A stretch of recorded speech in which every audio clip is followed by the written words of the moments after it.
Hello and welcome to after school. हम NCERT mathematics chapter number 3 शुरू कर चुके हैं, जिसमें हम एक्सरसाइज 3.1 भी ऑलरेडी कर चुके हैं। इस वीडियो में हम एक्सरसाइज 3.2 शुरू करेंगे। 3.2 शुरू करने से पहले हमें लीनियर इक्वेशंस को सोल्व करने का मेथड नंबर 2 देखना होगा।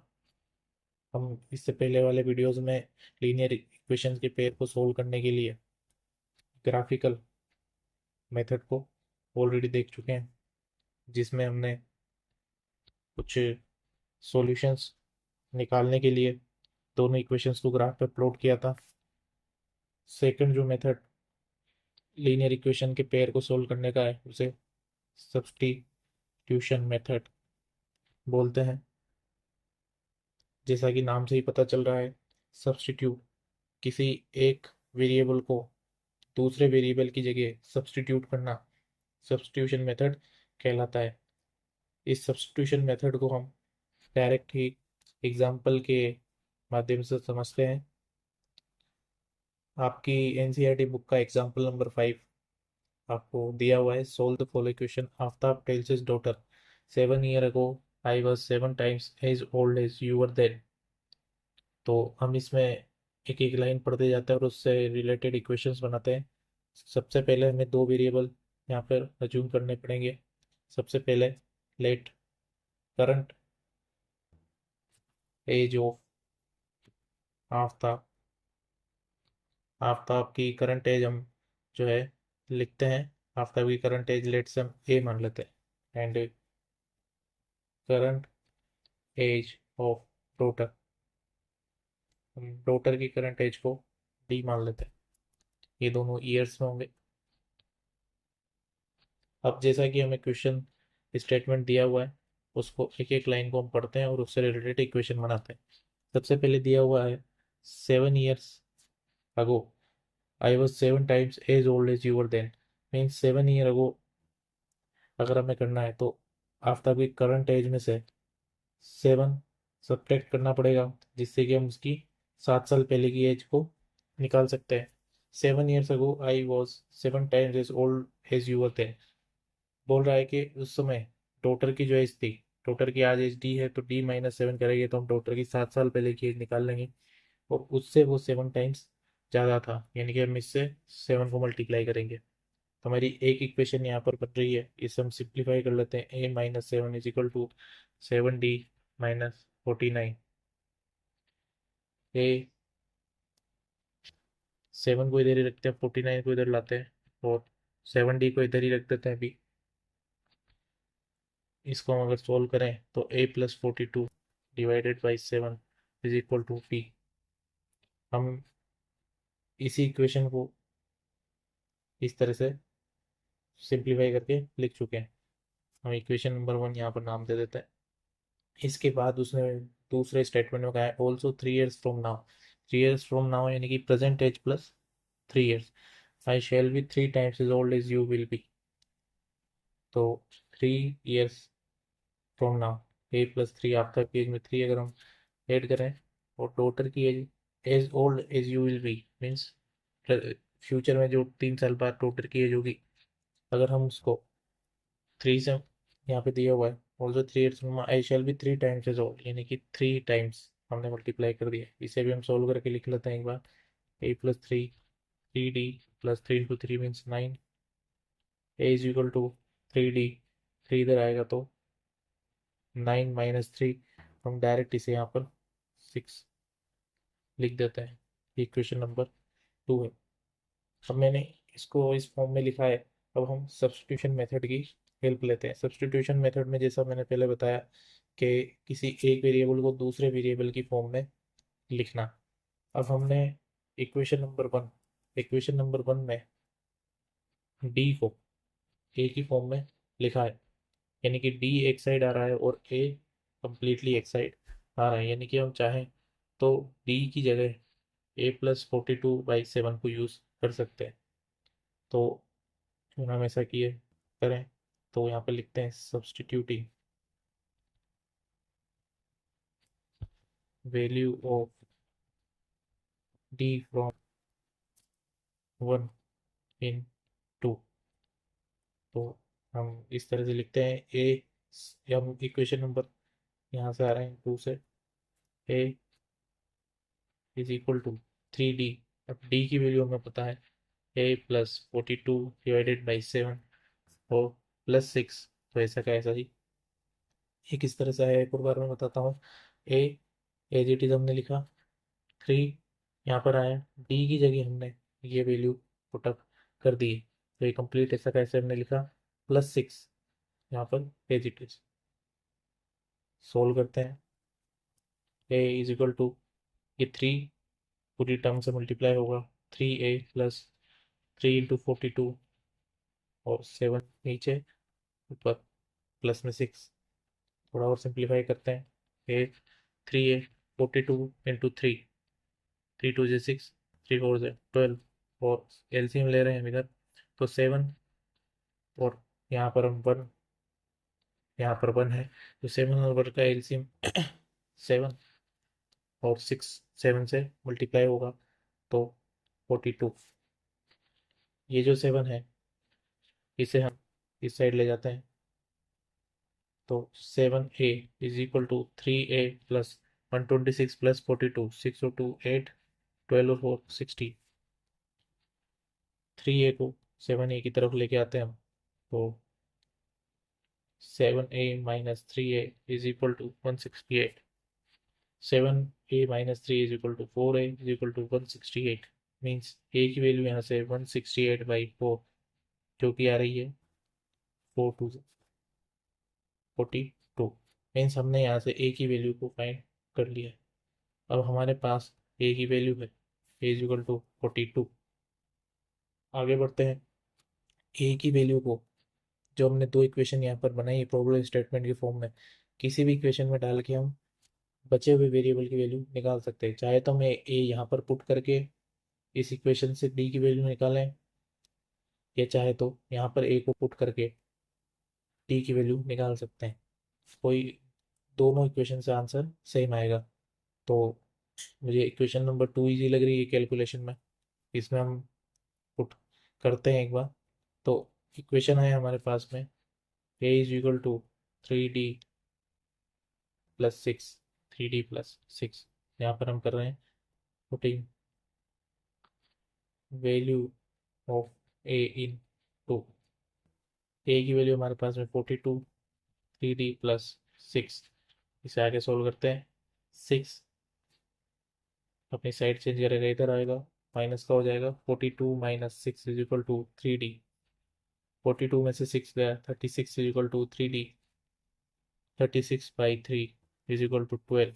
ये आ गई हमारे पास में डी की वैल्यू, डी की वैल्यू आ गई हमारे पास में 12।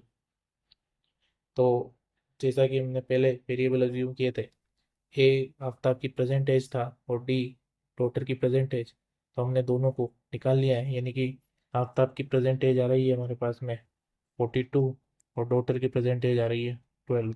हमें क्वेश्चन में हमें क्वेश्चन में यही निकालना था, प्रेजेंट एज ही निकालनी थी। अब इसे हम क्वेश्चन में एक लाइन और लिखी हुई, represent this situation algebraically and graphically by method of substitution. तो जैसा कि हमने एल्जेब्रिकली इसे निकाल लिया है, अब इसे हम ग्राफ पर भी प्लॉट कर सकते हैं। वैसे आपको एक ही साथ दोनों मेथड एग्जाम में नहीं पूछे जाएंगे, ग्राफ पे हम ऑलरेडी प्लॉट करना सीख चुके हैं। तो एल्जेब्रिकली मैंने आपको एक नया मेथड आज सिखाया, सब्स्टिट्यूशन मेथड। तो इसे सोल्व करके देख देख सकते हैं।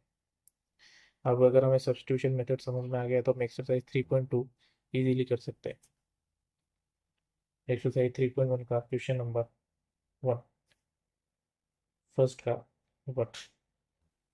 क्वेश्चन में दो इक्वेशंस दी हुई है, x + y = 14 और x - y = 4, और हमें इक्वेशन को सोल्व करना है।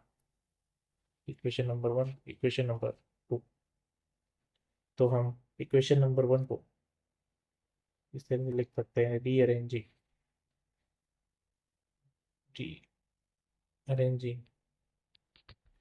Equation 1, x = 14 - y। हमने एक्स को वाई की टर्म में लिख लिया, हम इसे इक्वेशन 3 मान लेते हैं और रीअरेंजिंग इक्वेशन टू में हम जो है इसे रीअरेंज कर कर लेते हैं, या फिर हम डायरेक्टली इसे पुट कर देते हैं। Putting value of x in equation two, हमारे पास में एक्स की वैल्यू 14 - y, इसे हम इक्वेशन टू में पुट कर देते हैं। इक्वेशन टू एक्स की वैल्यू इक्वेशन टू में एक और बार लिख देता हूँ। यहाँ पर हम इस एक्स की जगह जो हमारा एक्स यहाँ पे आया इसे रख देते हैं। तो इसमें रखते हैं 14 - y, एक वाई माइनस में ऑलरेडी है इधर, तो सिंप्लीफाई करते हैं। 14 - y - y is equal to 4, means 14 - 2y is equal to 4। Y इधर नेगेटिव में, अब इसकी साइड चेंज करते हैं, 4 को इस साइड लेके आते हैं। 14 - 4 is equal to 2y, 14 - 4 is equal to 10, और ये जो वाई में 2 लगा हुआ है ये डिनोमिनेटर में, तो वाई की वैल्यू यहाँ से हमारे पास में 5 निकल के आ गई। वाई की वैल्यू 5 निकल कर आ गई। अब हमारे पास में वाई की वैल्यू है, तो हम इसे डायरेक्ट इक्वेशन नंबर 3 में या 1 में या 2 में कहीं भी पुट कर सकते हैं। वाई हमारे पास में 5 है, पुटिंग वैल्यू ऑफ वाई इन, आप किसी भी इक्वेशन में इसे रख कर देख सकते हैं। मैं डायरेक्ट इक्वेशन नंबर 3 में रख देता हूँ। एक्स हमें निकालना है 14 - y, वाई हमारे पास में निकल कर आ रहा है 5, तो एक्स की वैल्यू हो गई 9, यानी कि हमारे पास में एक्स और वाई दोनों की वैल्यू निकल कर आ गई। तो हमें एक इक्वेशन को इस तरह से अरेंज करना है जिससे एक वेरिएबल दूसरे वेरिएबल की फॉर्म में लिखा जा सके डायरेक्टली, और उसे किसी एक इक्वेशन में अगर हम सब्स्टिट्यूट कर देंगे तो हमारा आंसर निकल कर आ जाएगा। इसी तरह से क्वेश्चन नंबर 2 दिया हुआ, क्वेश्चन नंबर 2 में दो इक्वेशन है, S minus T T is equal to 3, इसी का question number 2, S minus T is equal to 3, और सेकंड इक्वेशन हमें दी है s/3 plus t/2 is equal to 6, s/3 plus t/2 is equal to 6। हम इक्वेशन नंबर 1 और equation number 2 इन्हें नाम दे देते हैं। इक्वेशन नंबर 2 को थोड़ा सा सही से रीअरेंज करके लिखते हैं। एलसीएम लेते हैं दोनों साइड, डिनोमिनेटर में 3 और 2 है तो 3 और 2 का एलसीएम 6, इसके 3 से 6 2 टाइम्स जा रहा है तो एस के आगे में 2 इंटू एस लिख सकते हैं, और 2 से 6 3 टाइम्स जा रहा है, यानी कि 3 into T is equal to 6। थोड़ा इसे सिंप्लीफाई करें तो जो 6 है, जो 6 डिनोमिनेटर में 6 है, वो यहाँ पर जाके मल्टीप्लाई 6 इंटू 6 लिखा जा सकता है। तो इसे लिखते हैं 2s+3t is equal to 6 into 6, which is 36।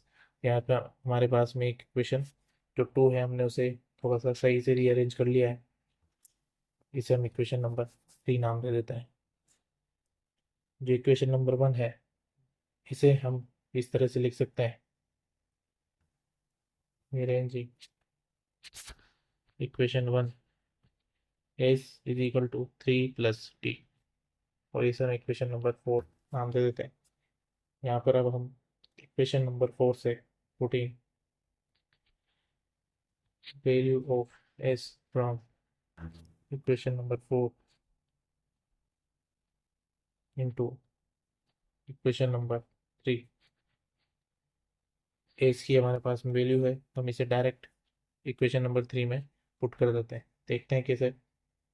लिखा हुआ है 2s+3t is equal to 36, S की वैल्यू हमारे पास में 3+t निकल कर रही है, तो 2 इंटू 3+t, यहाँ पर +3t ऑलरेडी है, 36।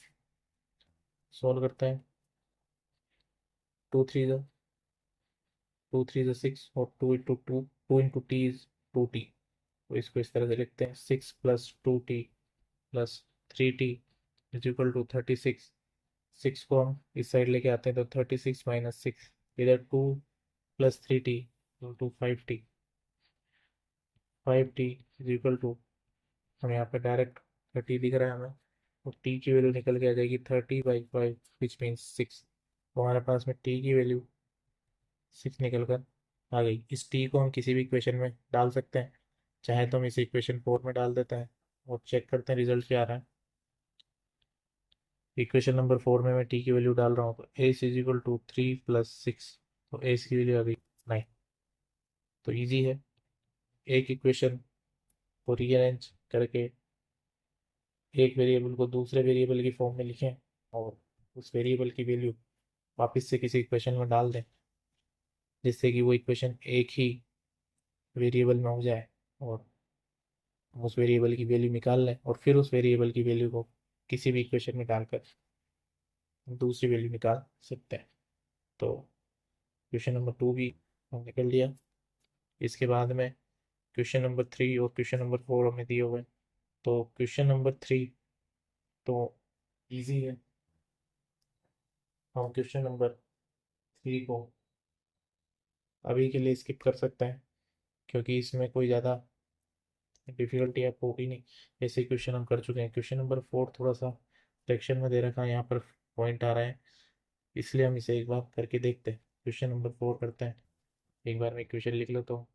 0.2x plus 0.3y is equal to 1.3, और दूसरी क्वेश्चन हमारे पास में 0.4x plus 0.5y is equal to 2.3।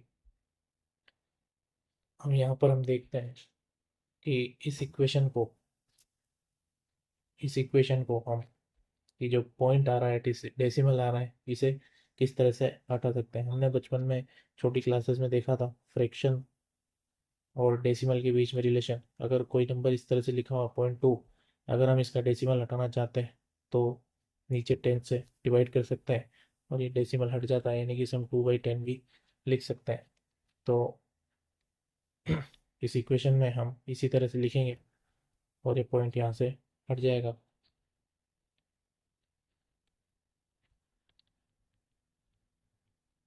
क्योंकि एक्स और वाई की कोफिशिएंट और कांस्टेंट टर्म में डेसिमल के बाद एक ही नंबर है, इसलिए डिनोमिनेटर में 10 आएगा। तो जैसा कि हम देख रहे हैं कि बोथ साइड 10 आ रहा है, तो यहाँ पर अगर हम एलसीएम भी लेंगे, एलसीएम भी अगर हम लेते हैं तो 10 ही आएगा। ऊपर किसी भी नंबर से मल्टीप्लाई नहीं है और इधर 10 है, 10 से 10 कैंसिल हो जाएगा। मैं आपको एक बार लिख के दिखाता हूँ। 2x प्लस 3y, एलसीएम में 10 और 1.3 की जगह 13/10, 10 से 10 कैंसिल। तो अगर हम इस इक्वेशन को इस तरह से लिख दें, 13 - 3y, और x को हम कंप्लीटली y की फॉर्म में लिख सकते हैं।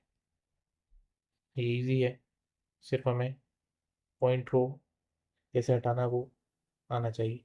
अब हम इक्वेशन नंबर 2 जो थी हमारी उसको सही करते हैं। इसमें भी सेम प्रोसेस होगा।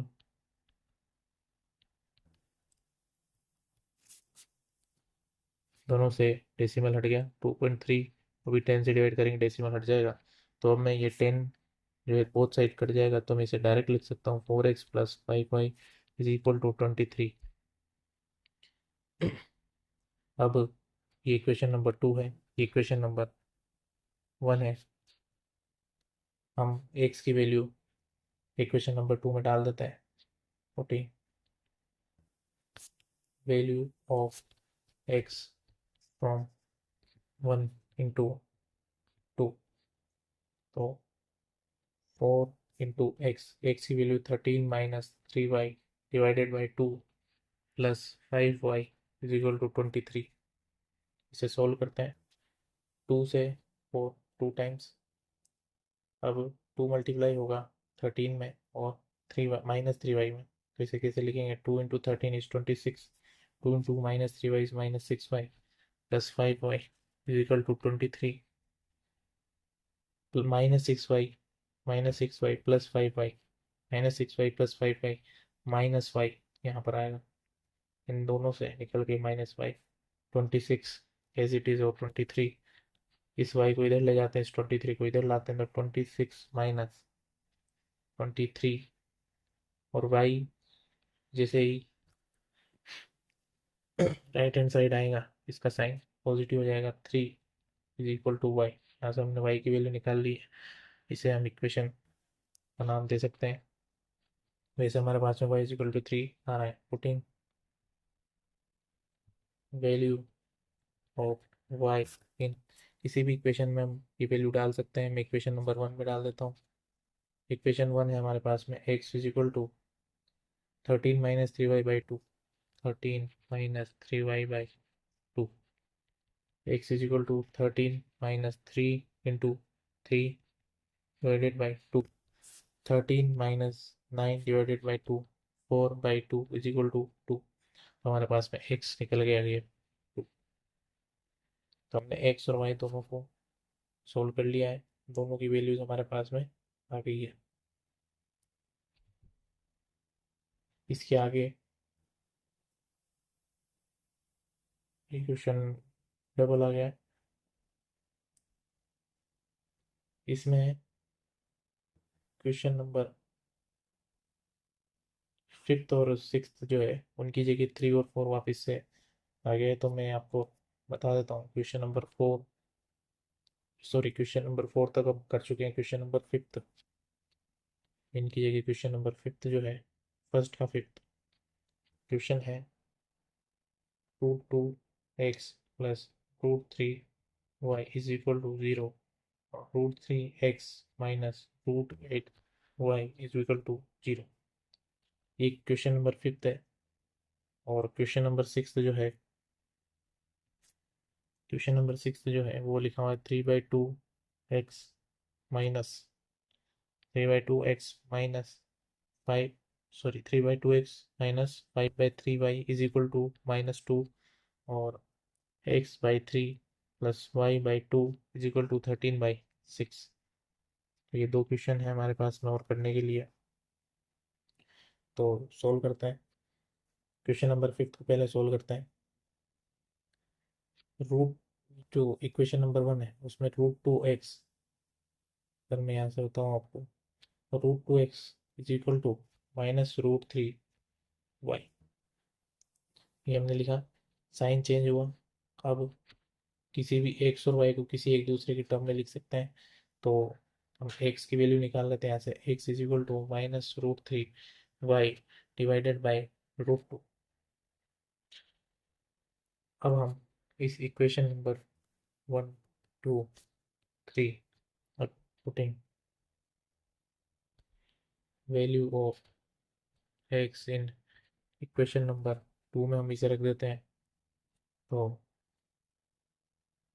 x की वैल्यू हमारे पास में है √3 एज इट इज। x की वैल्यू है -√3 divided by √2 into Y -√8y is equal to 0। हम जानते हैं कोई भी नंबर उसी की रूट से मल्टीप्लाई होता है तो वही आ जाता है, यानी कि √3 इंटू √3 इज इक्वल टू 3। ये हम ऑलरेडी जानते हैं। तो यहाँ पर मल्टीप्लीकेशन होगा इस √3 का -√3 के साथ में। तो इसे इस तरह से लिख सकते हैं। एक बार मैं लिख देता हूँ। यहाँ पर साइन जो है वो आगे आ जाएगा। √2 एज इट इज नीचे है, वाई साथ में लगा हुआ है, -√y is equal to 0। √3 into √3 3। लेकिन हम देख रहे हैं यहाँ पे कि √2 जो है वो नीचे अकेला है और इधर √8y लिखा हुआ है। तो हम चाहें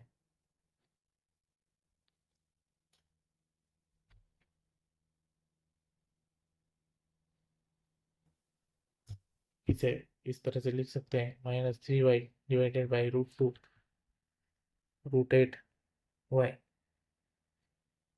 √8y। अब हम इस इक्वेशन में एक चीज़ ऑब्जर्व करेंगे कि इधर भी y और इधर भी y, LHS और RHS में y आ रहा है और साथ में कुछ कांस्टेंट टर्म उससे मल्टीप्लाई हो रही है, जैसे इधर √8 और इधर -3/√2। लेकिन यहाँ पे कोई भी कांस्टेंट टर्म नहीं है, कोई भी कांस्टेंट टर्म नहीं है। और LHS और RHS में y आ रहा है और यहाँ पे कुछ कांस्टेंट कोफिशिएंट है y के आगे। तो ये नंबर तो कभी भी जीरो नहीं हो सकते। 3/√2 कभी जीरो नहीं होगा, √8 कभी भी जीरो नहीं होगा। लेकिन ये दोनों अगर LHS और RHS इक्वल आ रहे हैं तो उसका एक ही कारण होगा कि y की वैल्यू जीरो हो। अगर y इज इक्वल टू 0 हो जाए तो दोनों साइड जो कोफिशिएंट है उसके वो 0 से मल्टीप्लाई होंगे और L H S equal to R H S आ जाएगा। इसके अलावा और कोई भी कंडीशन नहीं है, वाई की वैल्यू कुछ भी रखें हम, एल एच एस और आर एच एस जब भी बराबर आएगा जब दोनों साइड वाई 0 होगा। तो हमें यहाँ से पता चलता है ऑब्जर्व करने के बाद में कि वाई इज इक्वल टू 0 है, क्योंकि दोनों साइड अगर कुछ नंबर से वाई मल्टीप्लाई हो रहा है, साथ में कांस्टेंट टर्म नहीं है, तो वाई को खुद को 0 होना पड़ेगा जिससे कि कोफिशिएंट मल्टीप्लाई होके 0 बना ले। तो हमने y की वैल्यू 0 निकाली, तो हम इसे किसी भी इक्वेशन में रख देते हैं। अगर हम इसे किसी भी इक्वेशन में रखें, y इज इक्वल टू 0 को हम किसी भी इक्वेशन में रखते हैं, जैसे कि हम इस इक्वेशन नंबर 3 में रख देते हैं, तो यहाँ लिखा हुआ है x is equal to -3/√2y, x is equal to -3/√2y। अब y हमारे पास में 0 है, तो रूट यानी कि x भी 0 निकल कर आ गए। यानी कि ये थोड़ा सा सोचने वाला क्वेश्चन था कि एल एच एस और आर एच एस अगर इक्वल है, दोनों साइड कोफिशिएंट y के मल्टीप्लाई हो रहे हैं, तो y को खुद को 0 होना पड़ेगा जिससे कि एल एच एस और आर एच एस इक्वल हो पाए। तो ये एक्स और वाई की वैल्यूज हमने निकाल ली है। इसके बाद क्वेश्चन नंबर 6 भी है, ये हम कर सकते हैं।